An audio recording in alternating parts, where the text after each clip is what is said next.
안녕하세요. 오늘도 사연살롱을 찾아주셔서 감사합니다. 저는 작년에 남편을 꼭 닮은 천사 같은 딸아이를 출산하고 체력적으로도 힘들긴 하지만 그래도 마음은 행복한 30대 여성입니다. 아이를 낳고부터는 시간이 정말 빨리 지난다는 걸 몸소 체험하고 있는데요. 갓 태어났을 때는 외계인 같던 저희 딸이 하루가 다르게 커가는 모습을 보면 시간이 얼마나 빠른지 눈으로 보는 것 같더라고요. 오늘 자고 일어나면 또 얼마나 컸을까, 또 무엇이 달라졌을까. 매일매일이 신비롭기만 한 저의 일상은 정신없이 흘러가지만 이런 정신없는 소란한 행복도 너무 감사하기만 해요. 그리고 이런 사랑스러운 우리 딸을 보며 저랑 남편은 종종 우리도 이런 때가 있었겠지? 하며 이야기를 나눌 때도 있는데요.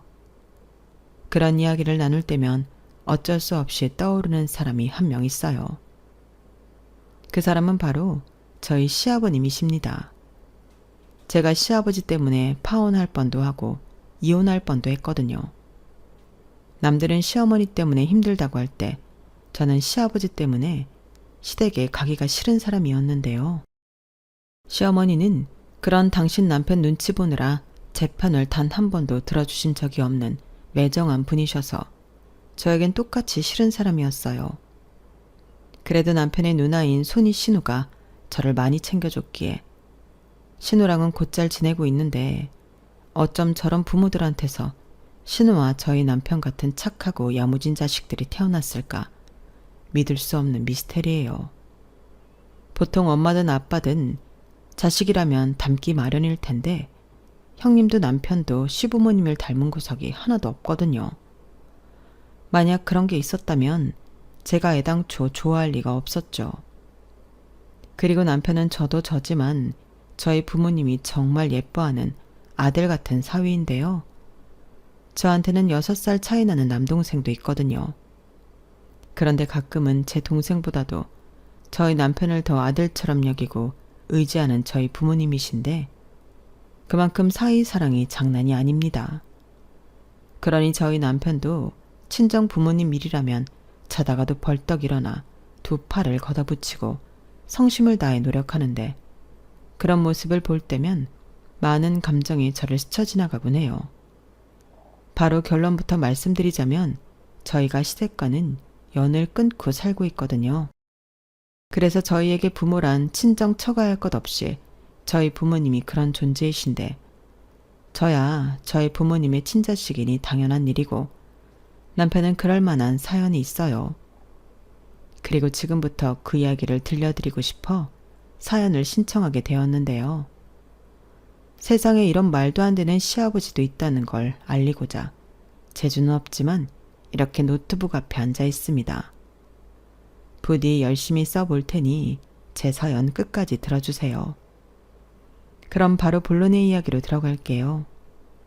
저희 시아버지로 말할 것 같으면 일생을 돈돈돈거리며 사신 분이셨어요. 남자가 셈은 왜 그리도 많고 심보는 고약한지.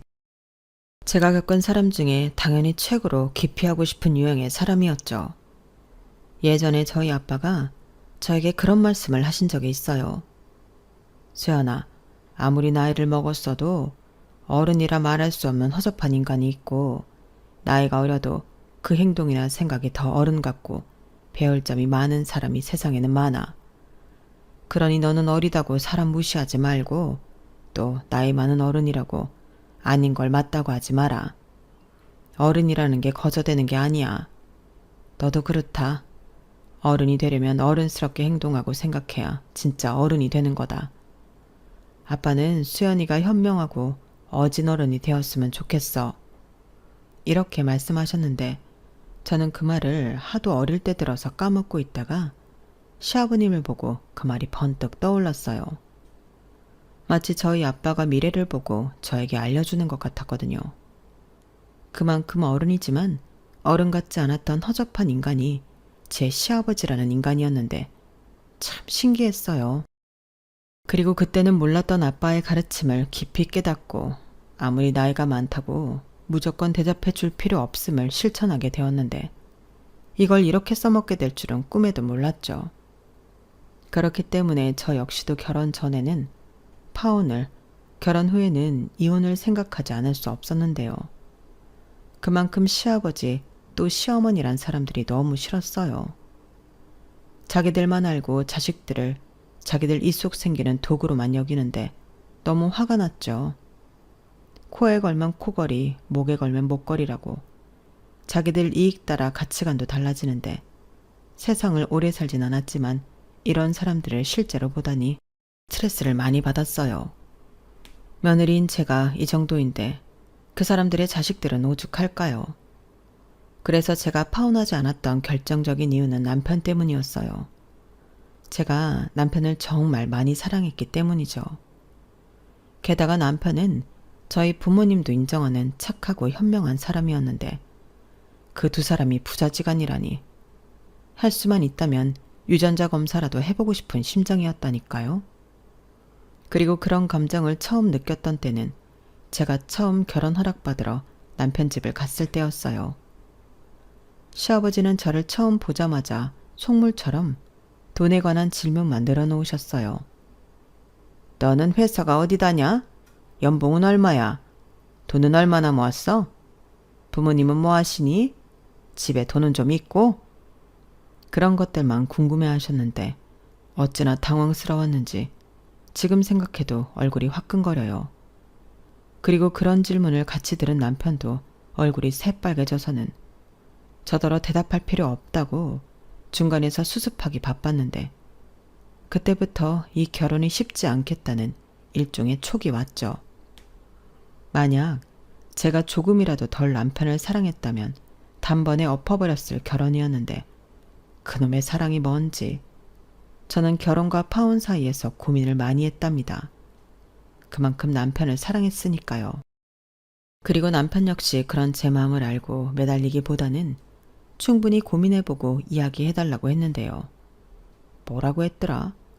자기는 저와 결혼하고 싶지만 제 뜻을 따라줄 거라고 저더러 결혼을 할지 말지 고민해보라고 했어요. 사실 그 말을 들었을 땐 기도 막히고 서운한 마음도 들었어요.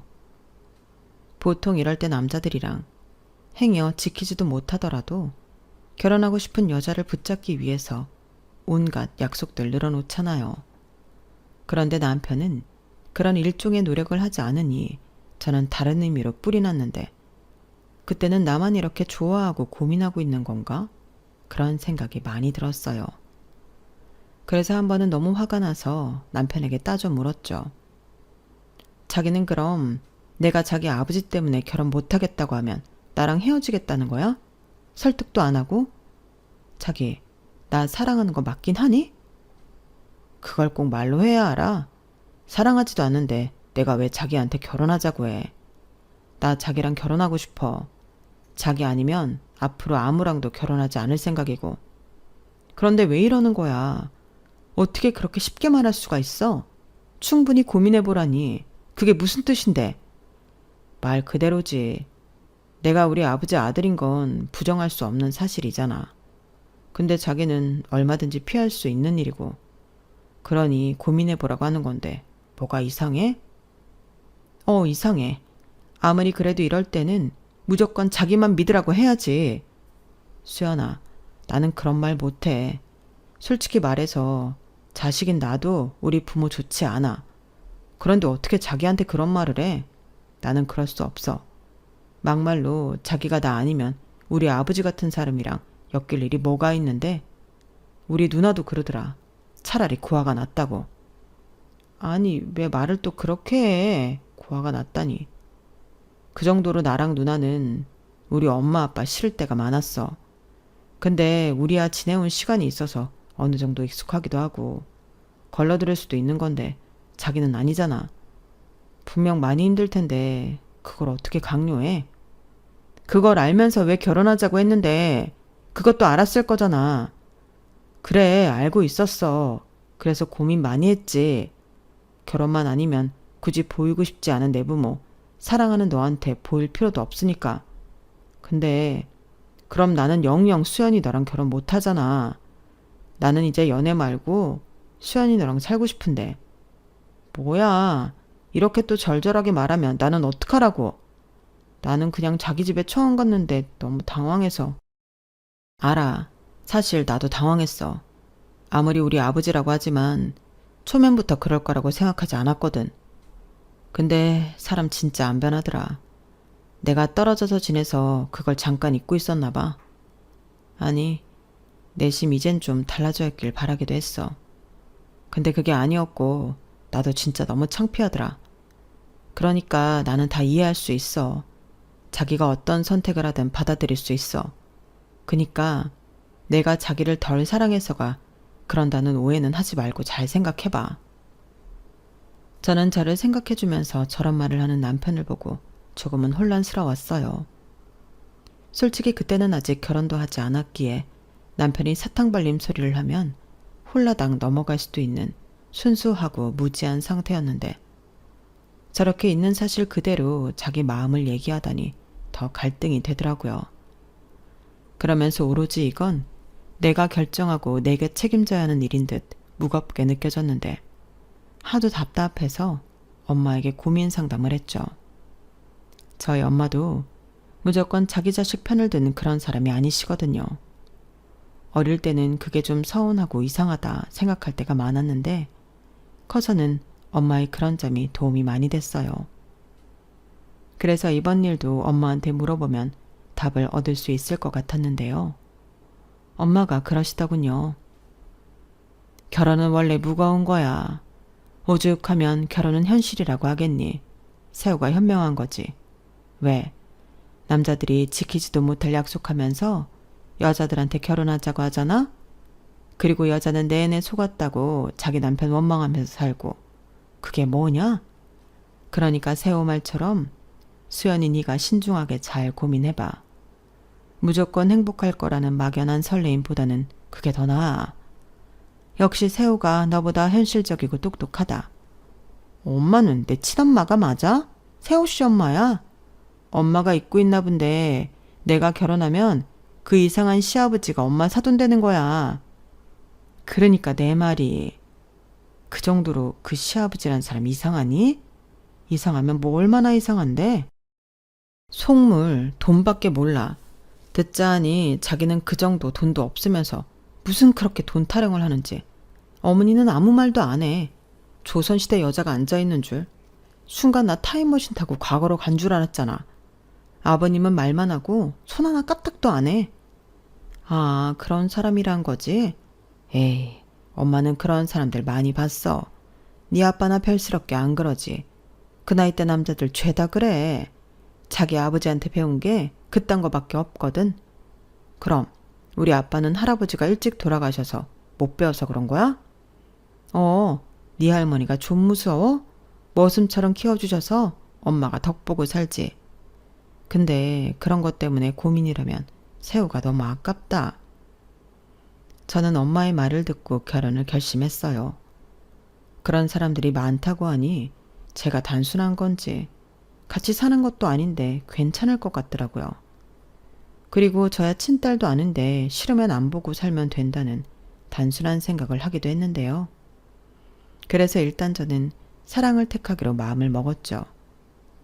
태어나 사랑하는 사람을 만나 미래를 약속하는 일이 얼마나 대단한 일이에요. 그런 마음을 먹게 한 사람인데 저는 하는 데까지는 해보고 싶은 마음이었어요. 그리고 제가 남편에게 결혼하자고 이야기했을 때는 남편은 아무 말 없이 저를 꼭 안아줬는데요. 말하지 않아도 남편의 마음이 다 들리는 것 같았죠. 그간 제 결정을 기다리며 가슴 졸이고 있던 그 마음까지도 오롯이 느껴졌어요.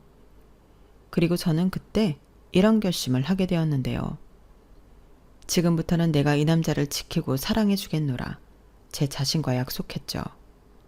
하지만 상견례를 하면서 이런 제 마음에도 쉽게 위기가 닥쳤는데 예상은 했지만 시아버지라는 사람과 시어머니라는 사람은 강적이었어요. 상견례 자리를 무슨 흥정하는 시장 바닥으로 아는 건지 요구사항도 많더라고요.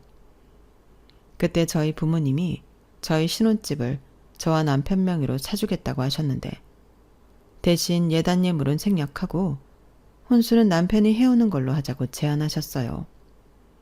솔직히 남편과 시댁 입장에서는 나쁠 것이 없는 조건이었는데 예물 예단을 생략하자는 말에 시아버님이 방방 뛰시더라고요. 그리고 한다는 말이 놀랄 노자였는데 뭐라고 하신 줄 아세요? 뭐라고요? 예단 예물을 생략하자고요? 그건 안 될 말이죠.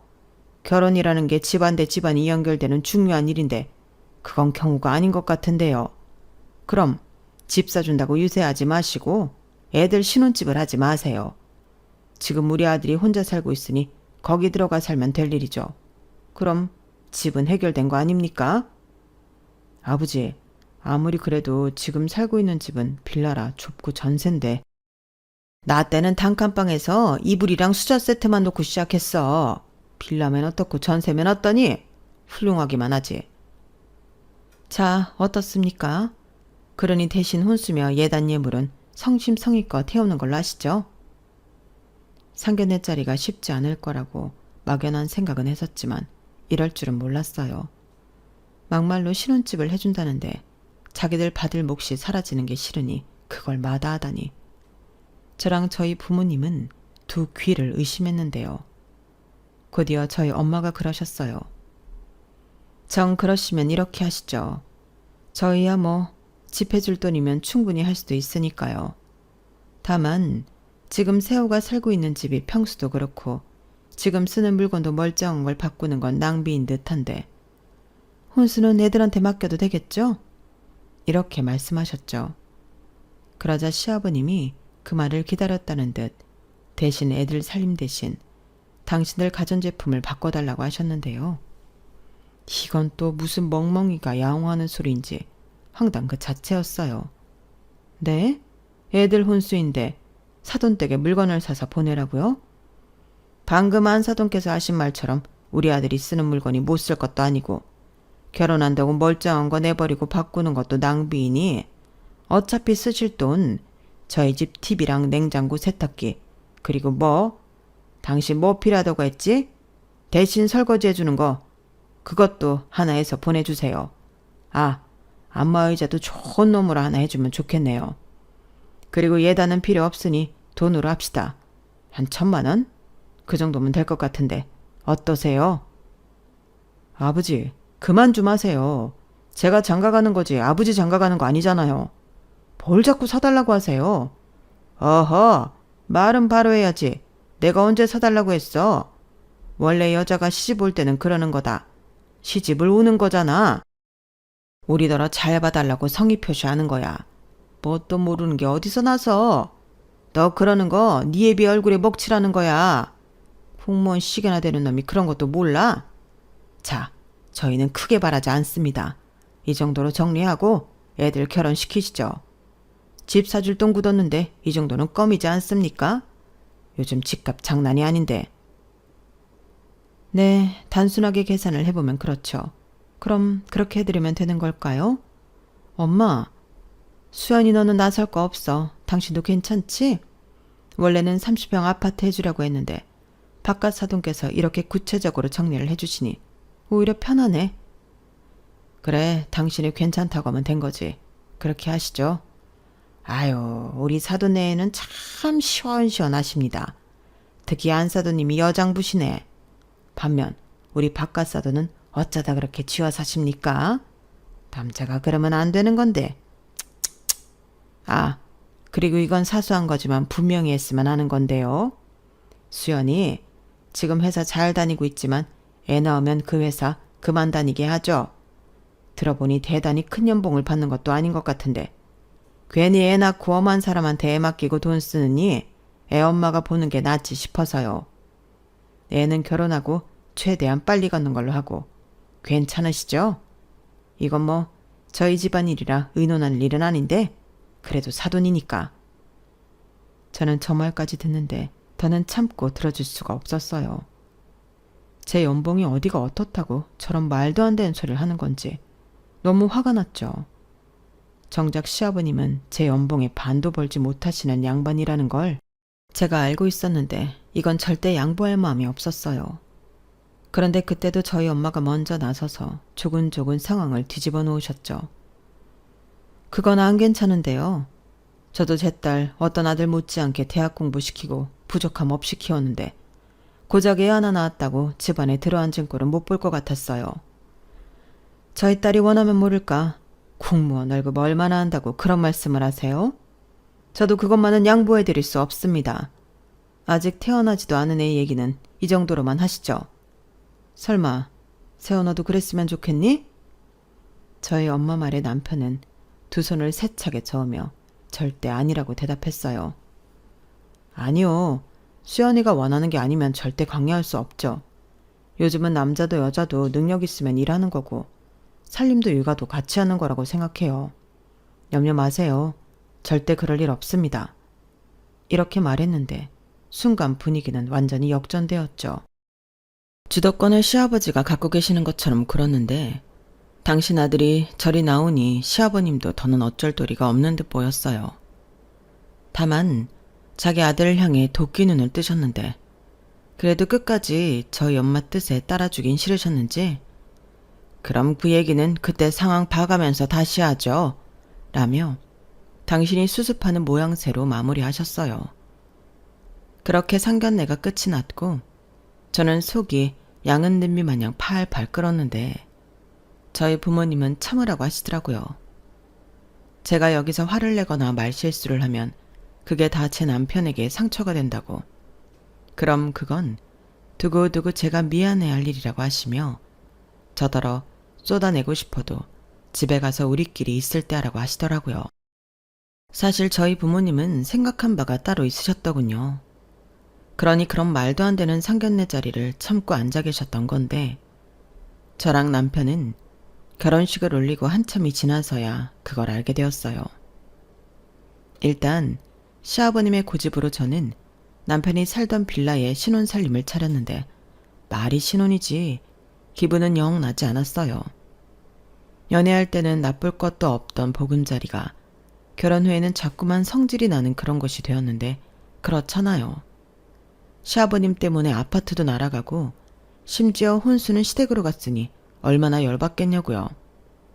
대신 침대며 필요한 가구는 저희 돈으로 바꿨는데 남편은 내내 저에게 미안해했어요. 사실 따지고 보면 남편 잘못은 하나도 없죠. 길을 못 피더라고요. 그러니 그걸 보고 있으면 또 화가 났고 이런 상황을 만든 시아버님과 상견례 동안 아무 말도 하지 않고 있던 시어머니의 원망의 화살이 향했는데 남편 보고 참았네요. 저희 부모님 말처럼 제가 나서서 뭐라고 하면 가뜩이나 미안해 죽겠는 사람, 더 힘들게 하는 것 같아 성질도 제 마음대로 내지 못했는데 그때 남편이 저에게 그랬어요. 내가 요 며칠 고민을 진짜 많이 했는데 나 달라질 거야. 갑자기 그게 무슨 말이야? 달라진다니? 상견례 자리부터 지금까지 아니다 하면서도 우리 부모님한테 끌려다녔잖아. 그래서 자기도 장인 장모님께도 민폐 끼치고 그래서 더는 그렇게 살지 않으려고. 여기 전세계약 끝나면 이사하자.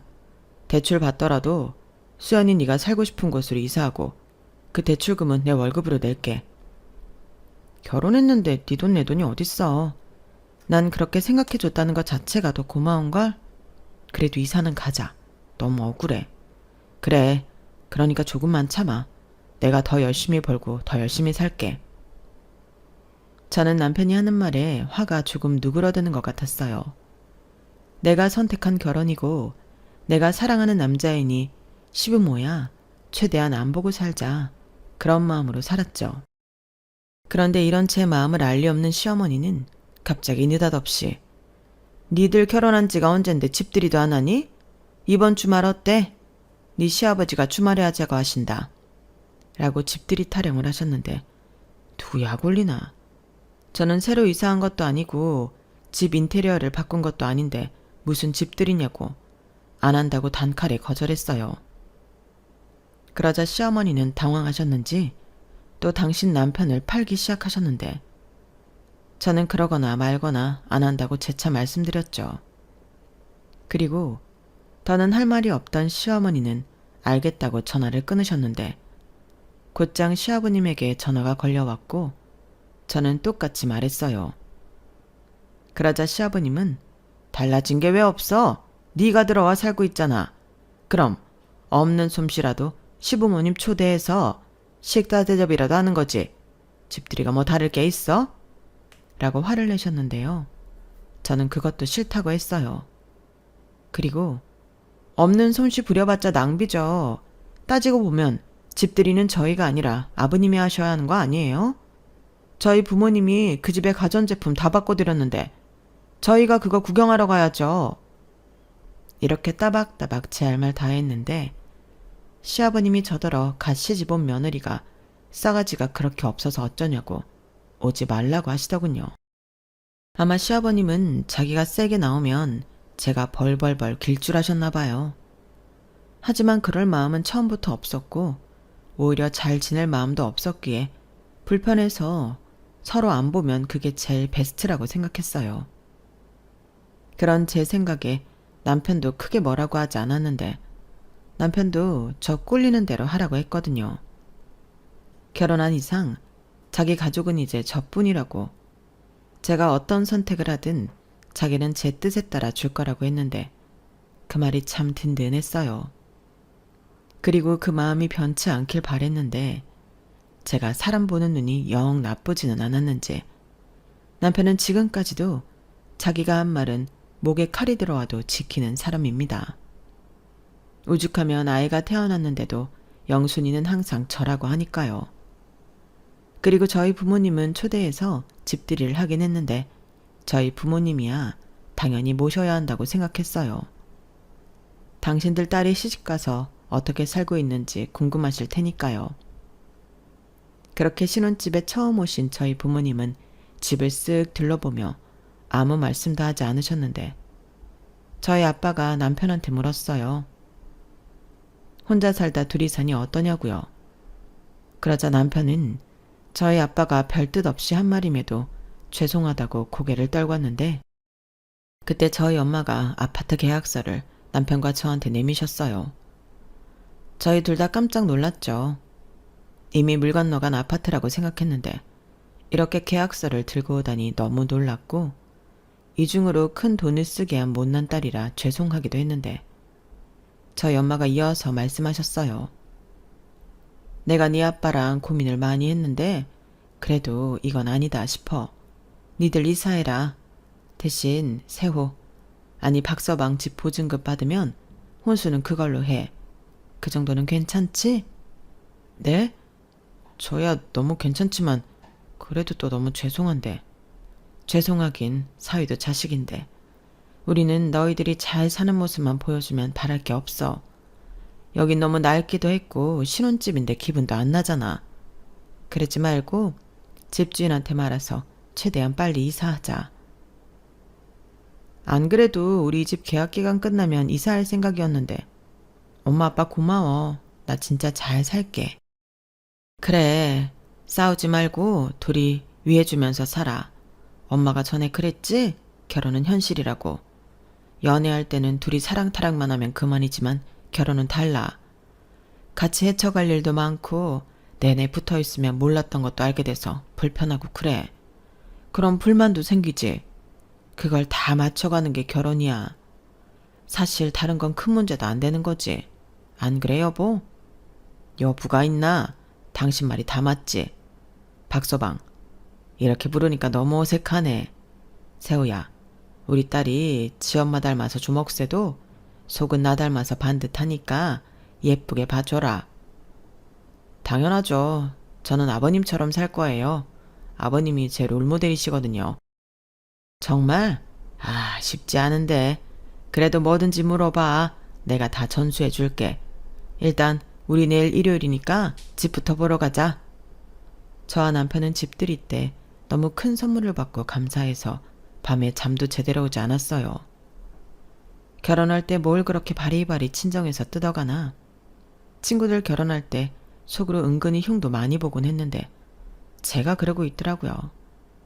아니 제가 더 많이 친정에 뜯어내고 있어서 미안한 마음이 넘쳐 흐를 지경이었는데 그때 제 옆에 있던 남편이 이런 제 마음을 알았는지 이렇게 말했어요. 여기 전세 보증금 6천만 원이야. 내가 전에도 말했지? 이거 받으면 장인 장모님이 우리 집에 해드린 혼수 비용이랑 예단 1,000만 원 돌려드리자. 그리고 남은 돈으로 혼수해도 되잖아. 없으면 없는 대로, 부족하면 부족한 대로 살다가 채워 넣으면 되지. 나는 그러고 싶은데 자기는 어때? 저는 좋다고 했어요. 남편의 그런 마음이 너무 고맙더라고요. 그리고 저희 부모님은 됐다고 거듭 거절하셨는데요. 제가 무조건 받으라고 성질을 부리니 마지못해 받으셨어요. 대신 혼수 중에 가장 비싸고 큰 건 해주시겠다고 골라보라고 하셨는데 그때는 또 저희가 거듭 됐다고 거절하다 거실 소파와 침대를 해주셨죠. 일방적으로 사서 보내버리는 걸 저희가 마다할 수가 없었어요. 그리고 저희 부모님이 예전에 상견례 때처럼 아파트를 저희 2사람 공동명의로 해주시겠다고 한 걸 남편이 자처해서 거절하고 제 단독명의로 하자고 했는데 남편이 말하길 자기 것이 아닌 것에 욕심내고 싶지 않다고 하더라고요. 대신 열심히 살아 다음에 이사 갈 때는 자기도 충분히 기여한 후 당당하게 공동명의로 하겠다고 했는데 저희 부모님이 정말 그래도 되겠냐고 얼마나 많이 물어보셨는지 몰라요. 세상에 이런 남자가 또 어딨냐고 저희 엄마가 좋아서 동네방네 소문을 내고 다니실 정도였죠. 그리고 저희는 생각보다 빨리 이사를 할 수 있었는데요. 남편이 살던 빌라가 재계약 상태였고 집주인 할머니께 사정 이야기를 하니 다음 세입자만 빨리 구해지면 보증금을 빼주겠다고 하셨어요. 그리하여 저희는 장장 6개월 만에 아파트로 이사를 갔어요. 그리고 이 사실을 시댁에 알려야 하나 말아야 하나 남편과 고민의 시간을 가졌는데 일단 말을 하지 않기로 남편과 합의를 봤죠. 굳이 저희 집에 오시겠다고 하실 것 같지도 않았고 무슨 일이 있으면 저희가 가면 된다고 내린 결정이었는데 어머님이 말씀도 하지 않고 그 빌라에 가셨나 보더라고요. 그리고 저희가 이사 갔다는 사실을 알게 된 뒤 어떻게 부모한테 말도 하지 않고 이사를 갈 수 있냐고 시댁이 난리가 났는데요. 그때도 시아버님이 제일 크게 화를 내셨어요. 아니 어떻게 도둑이사를 가냐? 이건 시부모를 무시하는 거지. 무시도 이런 무시가 없지. 내가 너 싸가지 없는 건 익히 잘 알았지만 이건 아니지 않냐? 너는 네 집에서 뭘 배운 거야? 그리고 세훈아 임마, 내가 이 꼴 보려고 너 대학 공부시켰어? 안 되겠다. 그 빌라 보증금 그거 내놔. 니들 괘씸해서 내가 그 돈 받아가야겠다. 이렇게 말씀하시는데 저도 어이가 없었지만 남편이 목에 핏대까지 세우면서 화를 냈어요. 전세 보증금 중에 10원도 아버지 돈이 없는데 무슨 그 돈을 달라고 하냐고 큰 소리를 냈는데 저는 남편에게서 그런 모습이 있는 줄 그때 처음 알았어요. 그리고 남편은 이럴 줄 알고 벌써 다 써버렸다고 말했어요. 그 말이 거짓말은 아니었죠. 저희 부모님 드리고 저희 살림살이 장만하고 그나마 남은 건 적금으로 묶어놨는데 남편은 이런 걸 대비해 손을 쓴 듯 했어요. 그러자 시아버님은 어디서 거짓말을 하냐고 막무가내로 자기 돈도 아니면서 그 돈을 내놓으라고 소란을 피웠는데 저희 남편은 물러나지 않더군요. 그 돈 우리 집 혼수하고 나머지는 장인 장모님한테 드렸어요. 아파트를 사주시는데 혼수는 제가 하는 게 맞잖아요. 아니면 엄마 아버지가 해주실 거예요? 그렇다고 집도 받고 혼수도 받아요? 거지도 아닌데. 뭐야 이놈아? 거지? 너 지금 나 들으라는 소리지? 그래 좋다. 혼수했다 치자. 근데 왜 엄한 돈을 네 처가에 갖다 주냐? 왜긴요. 어이없게 아버지가 제 처가 돈을 뜯어가셨잖아요. 그래서 보증금 들어왔을 때 이거다 싶어서 냉큼 드렸어요. 뭐야? 그래서 하나도 안 남았다고? 시아버님과 시어머니는 돈이 없다는 말에 뒤로 넘어갈 듯 주춤하셨어요. 아니, 애당초 당신들 돈도 아닌데 그게 그렇게 하늘이 무너지는 일인가요? 오히려 당신들은 아들 팔아 새 가전제품으로 싹 바꿨으니 아들한테 고마워하고 저한테 미안해해야 하는데 시부모라는 작자들은 전혀 그런 기색이 보이지 않더라고요. 그리고 시아버님은 저한테 삿대질까지 하시며 너 당장 그 돈 토해놓으라고 해. 아니 이자까지 쳐서 2배로 가져와. 진짜 그 인간들도 웃기지. 준다고 그 돈을 받냐? 보아하니 돈 좀 있는 집구석 같은데. 이제 너도 우리 식구니까 들고 올 수 있으면 죄다 들고 와. 싫으면 이혼하고. 아니다. 이 아파트를 팔자. 이 집 공동명이지? 라고 하셨는데 분노가 치솟았어요. 그때였죠. 공동명이 아니에요. 제가 싫다고 했어요. 사람이 염치가 있어야지. 어떻게 내가 공동명의를 해달라고 해요? 뭐야? 그럼 이 아파트도 네 지분이 없어? 전부 네 첫 거란 말이야? 네, 저는 몽뚱이만 들어와 사는 거예요. 그러니 제발 좀 자식 쪽팔리게 하지 마세요. 왜 그렇게 사세요? 그동안 그렇게 사셨으면 창피한 줄 아셔야죠. 아니 봐요. 여기 아파트 좋잖아요. 저는 매일매일이 장인 장모님한테 감사한데 뭐가 문제예요? 아들이 장가 잘 가서 잘 살고 있으면 고맙다고 해야지. 이게 뭐냐고요? 누가 뭐래? 순리에 안 맞으니까 그렇지. 니들만 이렇게 좋은 데 살면 그만이야? 그리고 결혼도 안 마당에 아무리 돈이 많아도 그렇지. 니들 집을 사줄 거면 내 허락을 받아야 하는 거 아니었냐? 네? 허락이요? 아무리 생각해도 니네 부모는 뭘 몰라도 한참 몰라. 네 아버지가 제일 문제야. 암탉이 울면 집안이 시끄러운 법인데 여자가 설치면 단도리를 해야지. 어째 그걸 그냥 둬? 내가 보니까 너희 엄마가 너무 사람이 드세더라. 그러니까 네가 이 모양이 꼴인 거지. 아래 위도 모르고.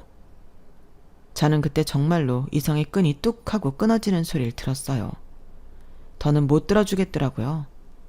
남편을 아무리 사랑해도 이런 시아버지는 품고 갈 수가 없을 것만 같았는데 그러니 정말로 이혼을 해야 하나 진지하게 고민도 됐던 것 같아요. 하지만 남편을 다시 저런 집구석에 보내고 싶지 않았고 할 수만 있다면 내 손으로 그 질긴 천일도 끊어주자 하는 마음이었는데 그래서 그때부터는 더 제 마음대로 하기로 했어요. 아버님, 지금 말씀 다 하셨어요? 그러는 아버님은 저희 결혼할 때 뭐 해주셨는데요? 아니, 염치가 없어도 이렇게까지 염치가 없으면 어떡하세요? 세호 씨가 아버님보다 훨씬 어른 같아요. 그리고 지금 저희 엄마 드세다고 무시하시는 거예요? 저희 엄마 아버님보다 더 많이 배우셨고 사회적인 지위도 있으세요. 제가 볼 땐 아버님이야말로 아무것도 없으니까 자격지심 부리시는 것 같은데 자식이 창피하다고 하면 부끄러운 줄 아세요. 뭐야? 너 지금 말 다 했냐? 아니요. 저희 아빠가 문제라고요. 저는 저희 아빠가 세상에서 제일 멋있는데요. 저는 아빠 같은 사람을 만나 저희 엄마가 더 당당하게 사시잖아요. 어머님을 보세요. 평생 아버님 눈치만 보고 저게 사는 거예요? 아버님은 저도 어머님처럼 살길 바라시죠? 근데 형님은 어때요? 형님도 그렇게 살기 싫다고 도망치듯 결혼했잖아요. 자식 둘이 이런데 정말로 뭐 느껴지는 게 없으세요? 괘씸하니까 아버님 돈도 아닌데 보증금을 내놔라. 시집 왔으니까 친정돈 죄다 가져와라. 정말 기가 막히고 코가 막히네요. 어디 제보라도 넣어야 할까 봐요. 동네방네 아니지 전 세계 사람들이 다 알게. 너 그만 못하냐? 뭘 잘했다고? 제가 못한 건 또 뭔데요? 안 되겠다. 저런 종자는 우리 집안에 들일 수 없어. 세호 너 당장 이혼해. 이혼해서 이 아파트 받아서 와라. 아버지, 말이 되는 소리라세요. 이 아파트 못 가져가요. 출처가 분명한데 제가 어떻게 가져가요? 그리고 제가 왜 아버지가 시킨다고 이혼을 합니까? 저 이혼 안 해요. 그리고 이 순간부터 아버지 아들도 안 해요. 엄마도 마찬가지고. 남은 인생 그만 쪽팔리고 싶으니까 나가요. 경찰에 신고하기 전에. 세호야, 아니 네가 어떻게 엄마한테 이래?